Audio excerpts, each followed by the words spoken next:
কালকে রাত্রে প্রায় আনুমানিক 1:30 নাগাদ আমরা বাড়ির থেকে খবর পেলাম যে আমার ছোট ভাইয়ের দোকান, এটা আমরা নিজস্ব বিডি।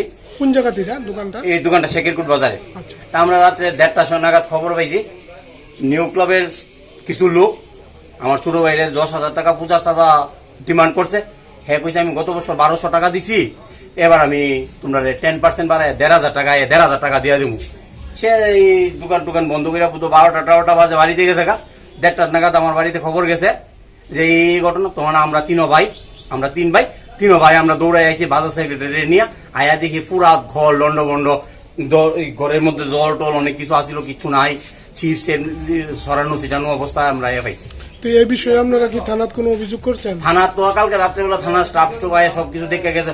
এখন যেহেতু এটা বাজারের মধ্যে ব্যবসায়ী প্রতিষ্ঠান, মানে বাজার কমিটি যা সিদ্ধান্ত করে সেই সিদ্ধান্তে আমরা আগামী।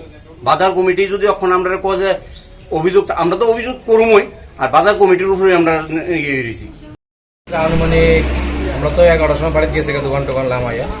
রাতে আনুমানিক 1-1:30টার দিকে নাকি নিউ ক্লাবে তারা এসে সব দোকান বাজার আরো পাশাপাশি আর একটা দোকান, আমার দোকান ভাঙ্গা সব ঠক হয়ে গেছে। আমরা সকালবেলায় দেখি আমাদের দোকান ভাঙ্গা এই অবস্থা। কি কারণে ভাঙছে? এটা হয় চাঁদার জুলুমবাজি নিয়ে সেটা হয়েছে, যে চাঁদা নিয়ে সেটা আরেকজনের সাথে ঝগড়া হয়েছে, আমাদের দোকানও ক্ষতিগ্রস্ত করছে তারা।